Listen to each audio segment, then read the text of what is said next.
Miss হবে না আপনার পছন্দের টিভি শো। দেখুন জি5 অ্যাপে একদম ফ্রি।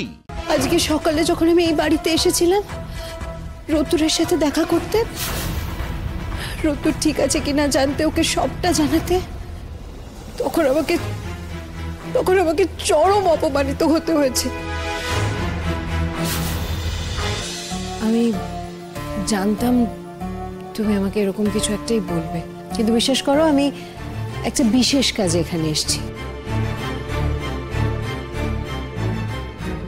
আমার কাজটা হয়ে যাক, কাজটা হয়ে গেলেই আমি এখান থেকে চলে যাব, থাকবো না বেশিক্ষণ। এদিকে আয়।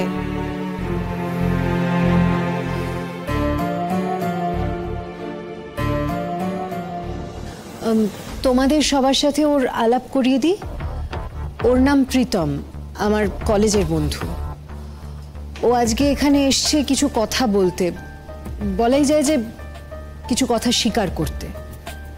যদিও সেগুলো ও রোদ্দুরকেই বলতে এসেছিল, কিন্তু আমার মনে হয় সেগুলো তোমাদের সবার শোনা উচিত।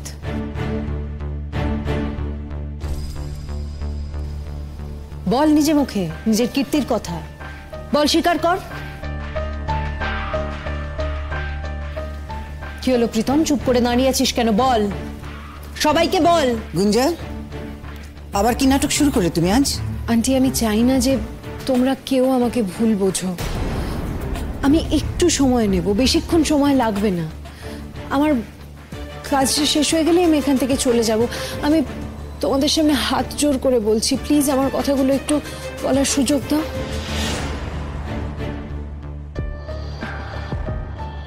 আমি আর বেশিক্ষণ সময় নেব না, না হয় তারপরেই তোমরা সবটা সেলিব্রেট করো প্লিজ।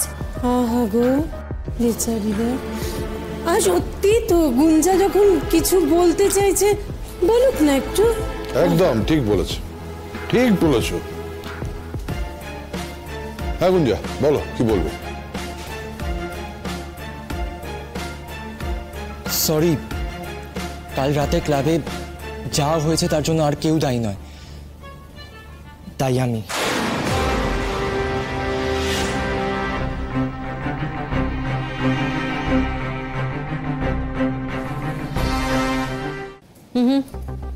হলো না, এভাবে বললে তো হবে না। সবার সামনে স্বীকার কর কেন করেছিস, কি কারণে করেছিস। আর তুই যদি সব সত্যিটা না বলিস আমি কিন্তু তোকে ছাড়বো না। না না, বলছি। আসলে গুঞ্জার প্রতি আমার একসময় একটা দুর্বলতা ছিল, যদিও আমি সেটা গুঞ্জাকে কখনো বলে উঠতে পারিনি। ও জানতো না কিছু, ও আমার সঙ্গে বন্ধুর মতোই মিশত। তারপর একসময় আমি রোদ্দুরদার কথা জানতে পারলাম, বুঝলাম যে আমার আর কোনো সুযোগ নেই, কিন্তু রাগটা ছিল। তখনই আমি ঠিক করে নিয়েছিলাম যে এর শোধ আমি একদিন তুলব। তাই কাল রাতে পার্টিতে আমি রোদ্দুরদার সফট ড্রিঙ্কে নেশার ওষুধ মিশিয়ে দিয়েছিলাম।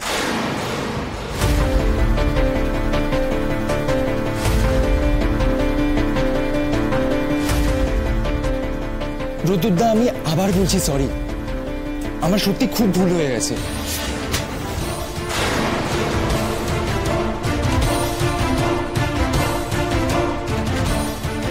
এটাই তোর প্রাপ্য ছিল।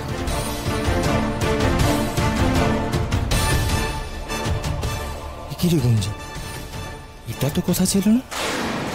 সরি রে, তোকে মারতে হলো, কিন্তু এই চরের শোধ আমি এক্ষুনি তুলব।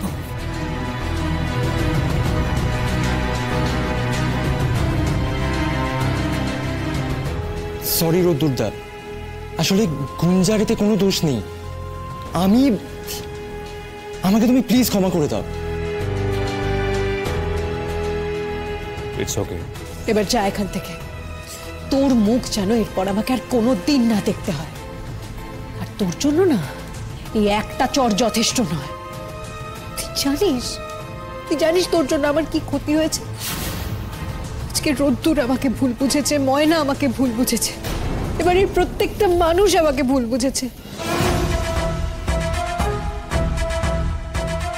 আজকে সকালে যখন আমি এই বাড়িতে এসেছিলাম রতুরের সাথে দেখা করতে, রতুর ঠিক আছে কিনা জানতে, ওকে সবটা জানাতে, তখন আমাকে চরম অপমানিত হতে হয়েছে। আর শুধু এটা না, আমার সাথে সাথে আমার বাবা মাকেও চরম অপমানিত হতে হয়েছে।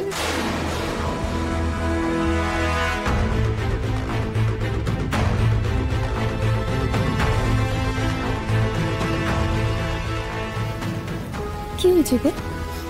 অনেক কিছু হয়েছে, দাঁড়া একটু দেখে বুঝে নিতে দে। গুঞ্জাদি কখন এলো? তুই চুপ কর না একটু। তুই জানিস এই বাড়ির প্রত্যেকটা মানুষ আমাকে কতটা ভালোবাসে?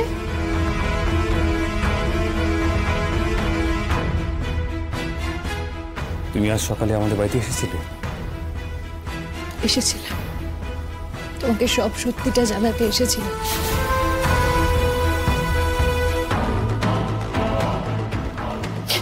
কিন্তু তুমি স্বপ্নেও ভাবতে পারিনি আজকে এই বাড়িতে আমাকে ঘাড় ধাক্কা খেতে হয়েছে। হোয়াট? কে তোমাকে ঘাট ধাক্কা দিয়ে বার করেছে? কে? রোদ্দুর, প্লিজ তুমি এটা নিয়ে আর কোনো কথা বলো না। আমি চাই না আমার জন্য তোমাদের বাড়িতে কোনো ঝামেলা হোক। আমার তো মনে হয় তুমি ঝামেলা পাকাতেই এখানে এসেছো। বলো, তুই কিছু বলিসনি। ময়না, তুমি বলো, ওকে ঘাট ধাক্কা দিয়ে কে বার করেছে? বলো, চুপ করে থেকো না, বলো। ঠিক বলেছিস রোদ, আমিও বলছি তো। ময়না, তোকে আজ চুপ করে থাকলে চলবে না, আজ তোকে মুখ খুলতেই হবে। কিরে, সেদিন রোদ নেশা করেছিল, সেই জন্য তুই আমার সঙ্গে কথা বলতে দিসনি, তাই তো? তুই আমাকে বলেছিলি যে উনি ব্যস্ত আছেন, তাই এখন তোমার সঙ্গে কথা বলতে পারবেন না।